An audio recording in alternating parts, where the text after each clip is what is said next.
우리 함께 사도신경으로 신앙 고백 하시겠습니다. 나는 전능하신 아버지 하나님 전지의 창조주를 믿습니다.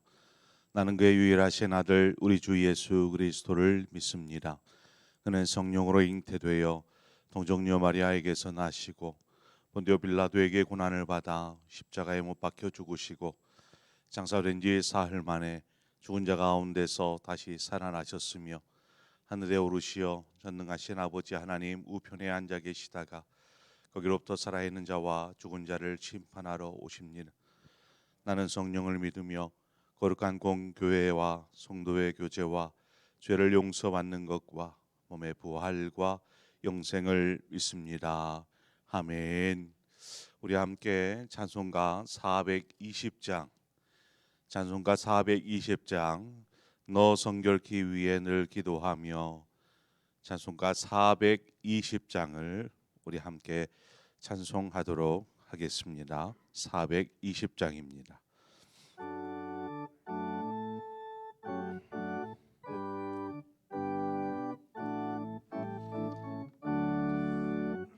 너 성결케 위해 늘 기도하며 너 주 안에서 늘 성경 보고 온 형제들 함께 늘 사귀면서 일하기 전마다 너 기도하라.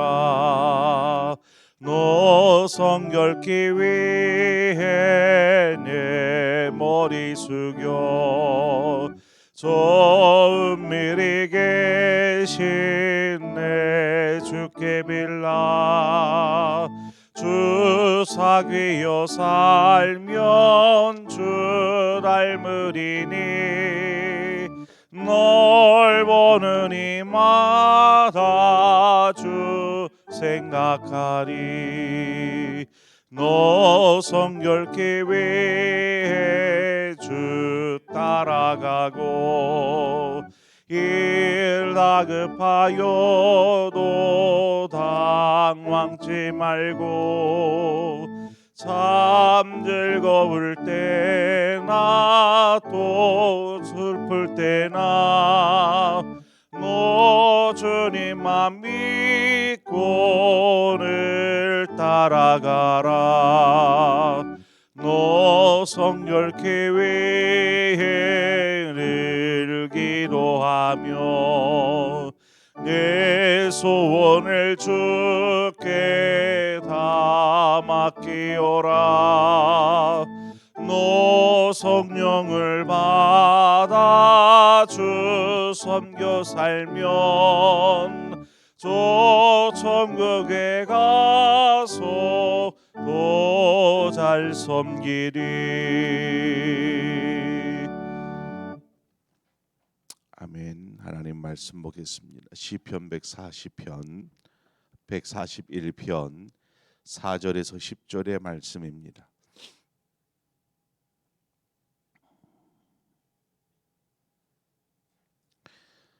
시편 141편 4절에서 10절의 말씀을 한 절씩 교독해서 보도록 하겠습니다.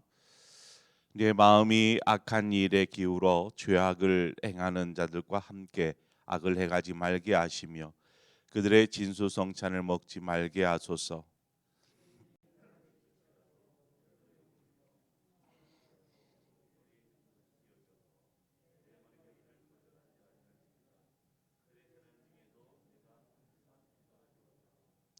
그들의 재판관들이 바위 곁에 내려 던져줬도다. 내 말이 닮으로 무리가 들으리로다.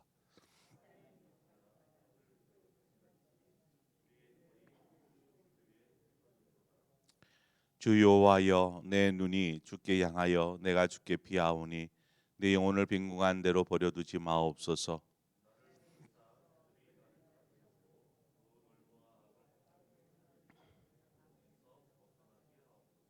함께 읽습니다. 악인은 자기 그물에 걸리게 하시고 나만은 온전히 변하게 하소서. 아멘. 그리스도인에게 필요한 것 중에 하나가 죄악에서 떠난 성결한 삶, 이것이 그리스도인들에게 요구되고 또 필요한 삶이라 말할 수 있습니다. 요한일서 3장 3절에 보면 주를 향하여 이 소망을 가진 자마다 그의 깨끗하심과 같이 자기를 깨끗하게 하느니라 말씀합니다. 우리가 성결해야 하는 이유, 성결해야 하는 것은 우리 안에 거하시는 주님이 성결하시기 때문에 그렇습니다. 주님을 우리 안에 모시고 있는 우리의 입장에서 생각해 보세요. 아름다운 것을 더러운 것에 담고 있을 수 있겠습니까? 이스라엘 지역 근동 지역에는 포도 농사를 많이 합니다.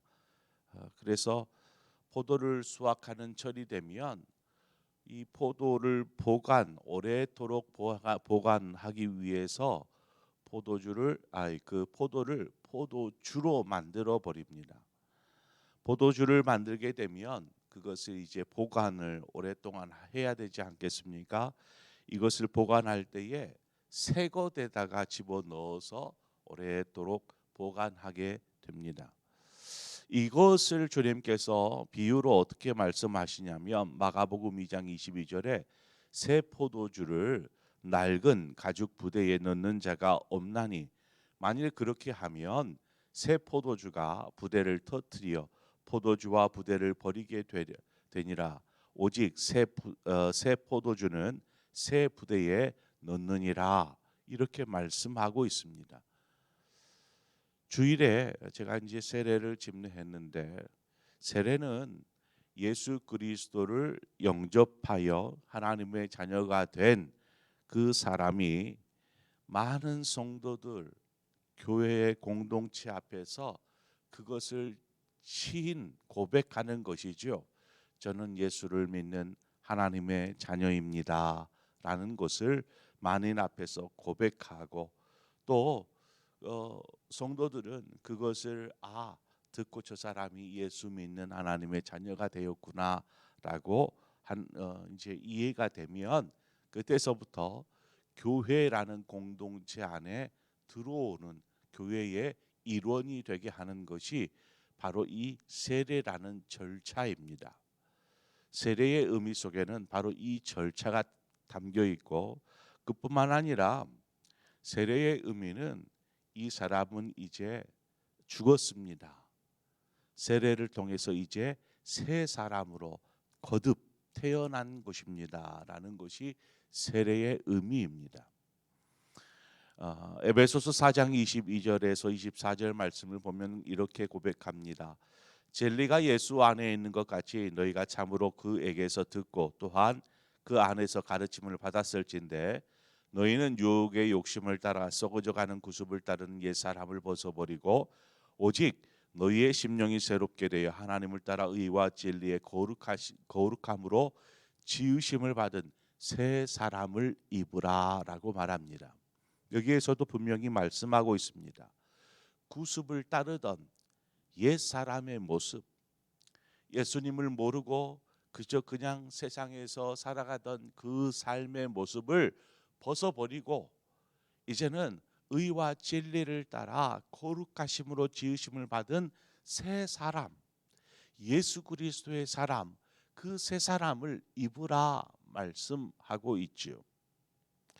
성결한 삶에 대해서 이제 두 가지를 예로 들어 말씀드렸습니다.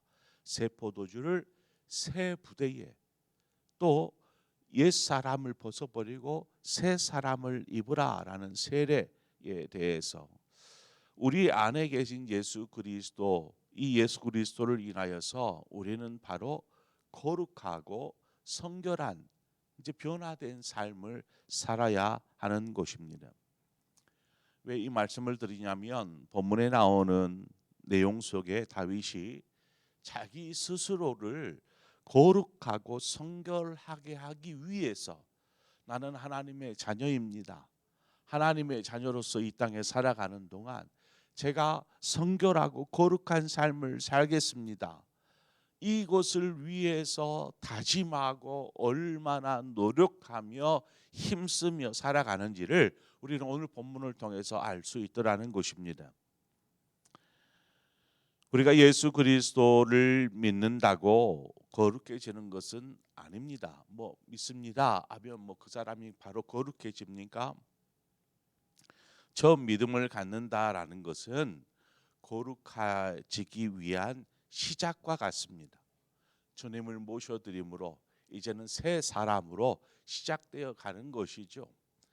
우리의 살아왔던 삶의 패턴, 삶의 환경, 또 우리의 생각, 이것들은 예수 믿기 전과 예수 믿은 후에 완전히 변화되지 않습니다. 옛 사람의 모습을 가지고 예수 믿는 사람이 되는 것이죠. 그러나 예수를 믿음으로 우리의 옛 사람을 하나하나씩 벗어버리게 되는 거, 새 사람을 취하여 입는 것입니다. 그것이 신앙생활이지요. 다윗은 스스로 죄악된 일이라면 말씀해 보니까 아무리 진수성찬처럼 차려진 밥상이라도 거부하기로 결정합니다. 뇌물은 이 진수성찬처럼 차려놓고 초대해서 이거 한번 드셔보십시오 라고 말하는 이와 같은 행위, 이거 달리 말하면 뇌물은 사람을 죄악으로 끌어들이는데 사용되어집니다. 그렇잖아요. 뇌물을 주는 이유가 무엇입니까? 한 번만 눈 감아 주십시오라는 목적, 또 잘 봐주세요 하는 목적, 내 편이 되어 달라는 목적으로 뇌물을 사용하지 않습니까? 뇌물을 통해서 이제 이와 같은 것들을 원하는 것이죠. 그러다 보니까 당장 손에 뭔가가 잡히고 치고 당장 눈앞에 진수성찬처럼 차려진 음식이 있다라는 것, 그것은 어떻게 보면 독이 든 성배를 마시는 것과 같습니다. 그렇지 않겠습니까? 그것은 이제 죄악의 발을 담그는 시작인 것이죠. 당장 우리 앞에 이러한 진수성찬처럼 차려진 음식이 있더라도 우리는 거부하여야 합니다.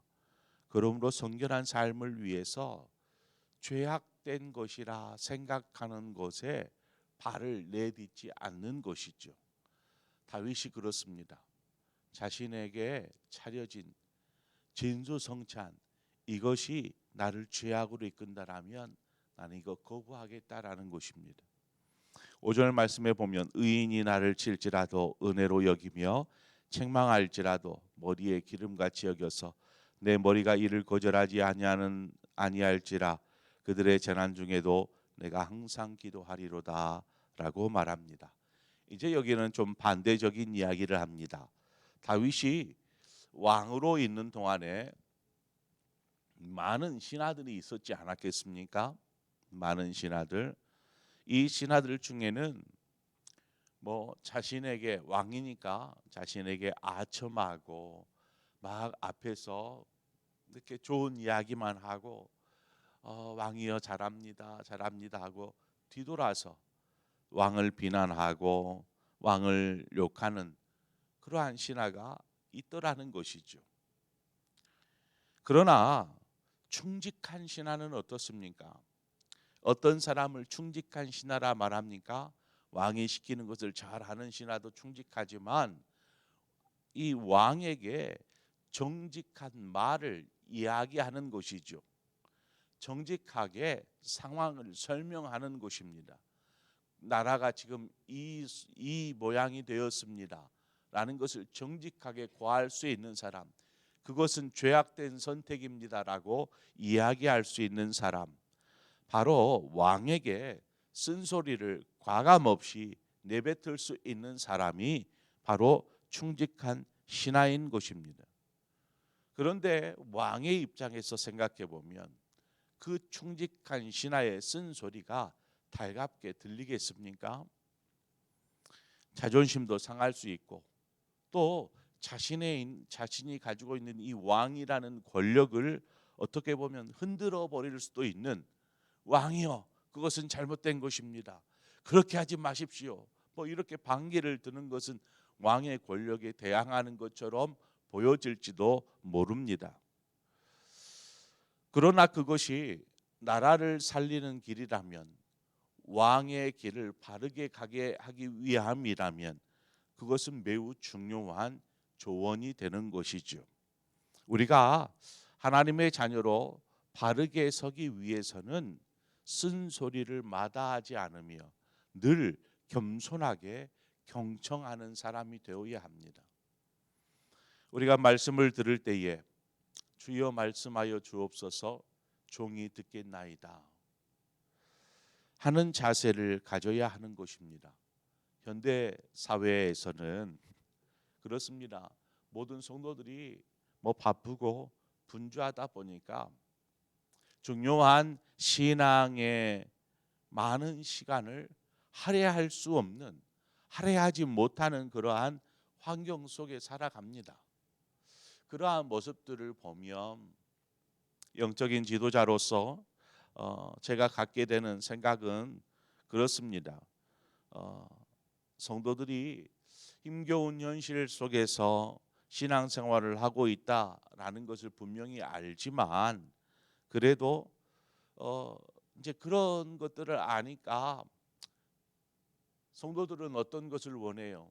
지치고 힘드니까 교회에 와서 좀 위로도 받고 싶고 격려도 받고 싶고 뭔가 힘을 얻기를 원하는데, 또 지도자의 입장에서 바라보면 성도들이 조금만 더 열심히 봉사해주고 헌신해주고 하나님 앞에 드려지는 삶을 살면 좋겠다. 왜 저렇게 그냥 세상 일에만 매여서 살아갈까 하는 마음에 때로는 쓴소리를 하게도 됩니다. 그렇지 않겠습니까? 복음 안에서 성결한 삶을 살라라고 이렇게 말씀을 전하기도 합니다. 또 성도들이 듣기 싫은 설교, 듣기 싫다기보다 듣고 싶지 않은 설교들이 있어요. 어떤 설교이겠습니까? 헌금 이야기를 하거나 혹은 비난하는 그러한 설교들을 듣기 싫어합니다. 쓴소리를 듣고 싶지 않은 것이죠. 그러나 여러분 생각해 보세요. 헌금은 하나님 앞에 드리는 것은 축복과 연결되어 있습니다. 직결되어 있습니다. 또 성결한 삶은 우리가 평안하게 살고자 하는 평안한 삶과 직결되어져 있습니다. 그렇다면 헌금에 관한 설교, 또 이러한 성결한 삶을 살 수 있도록 쓴소리를 마다하지 않는 이러한 설교 필요할까요? 필요치 않을까요? 당연히 필요한 거죠. 성도들이 축복받아야 하고 평안한 삶을 살아야 하는 것 당연하지 않겠습니까? 그런데 그 앞에 있는 내용들은 싫어해요. 그냥 축복해 주세요. 평안한 삶을 그냥 선포해 주세요라고 생각합니다. 우리 스스로 자신의 신앙을 잘 관리하고 또 통제할 수 있어야 하는데 그렇게 하기가 쉽지가 않습니다. 특별히 우리의 사는 환경이 그것을 할 수 있도록 그냥 배려해 주지 않습니다. 본문의 다윗처럼 하나님 앞에서 기도하며 자신을 죄악 가운데서 지켜달라고 호소하듯이 우리의 삶이 죄악을 멀리하고 주님을 가까이 하는 삶이 되어야 할 줄 믿습니다. 말씀에서 우리가 살펴보았던 것처럼 우리가 다시금 우리의 삶을 하나님이 기뻐하시는 이 거룩하고 성결한 삶을 살 뿐만 아니라 그 삶을 위해서 때로는 우리가 쓴소리도 하나님의 음성을 겸손하게 들을 줄 알고 그 말씀 앞에 우리가 순종하며 반응할 때, 또한 우리 삶을 통해서 하나님께서 우리를 바른 삶이요 또한 하나님께서 주시고자 하는 축복과 평안의 삶으로 인도하여 주실 줄 믿습니다. 그러한 삶을 사는 우리 모두의 삶이 되기를 주님의 이름으로 축원을 드립니다. 기도하겠습니다. 좋으신 하나님 아버지, 은혜를 감사합니다. 아버지, 우리의 삶을 하나님이 기뻐하시는 삶으로 인도하시는 주님, 우리가 예수 그리스도를 믿음으로 이전의 모든 죄악된 삶, 옛사람의 모습을 벗어버리고 이제 예수 그리스도의 자녀로서 새 사람, 새 옷을 입도록 우리를 인도하시는 하나님, 이제 우리가 조금씩 훈련하고 변화되어져서 하나님이 기뻐하는 삶을 살기를 원합니다. 우리의 삶을 인도하여 주옵소서. 인도하실 때 때로는 우리가 죄악 가운데 거할 때에, 혹은 세상의 것에 치우쳐 살아갈 때에 우리를 바른 길로 가게 하기 위해 때로는 우리의 고난도 주시고 때로는 쓴소리의 말씀을 우리에게 주시기도 하지만, 그럴 때마다 겸손하게 주님의 뜻에 순종하며 받아들이게 하시고 우리의 삶을 결단하여 드려지는 삶 되게 하여 주옵소서. 그러한 삶을 통해서 우리가 주님을 닮은 그러한 하나님의 자녀로, 또 주님의 제자로 서갈 수 있도록 인도하여 주옵소서. 예수님의 이름으로 기도합니다. 아멘. 오늘 이 시간 말씀을 생각하면서 말씀 속에서 나에게 하시는 말씀이 무엇인가, 그것들을 생각하고 함께 그것을 위해서 하나님, 주님 기뻐하는 삶 살겠습니다. 주님이 원하는 삶 살겠습니다. 지금 이 상태의 모습에 머물러 있지 아니하고 좀 더 주님께 가까이 나아가는 주님의 기뻐하는 제자로 서게 하여 주옵소서 하는 마음으로 이 시간 우리 함께 기도하고 이 나라와 민족, 또 한국 교회를 위해서 주시는 생각, 주시는 마음으로 우리 하나님 앞에 기도하며 나아가겠습니다. 함께 기도하겠습니다. 주님 하나님 감사합니다.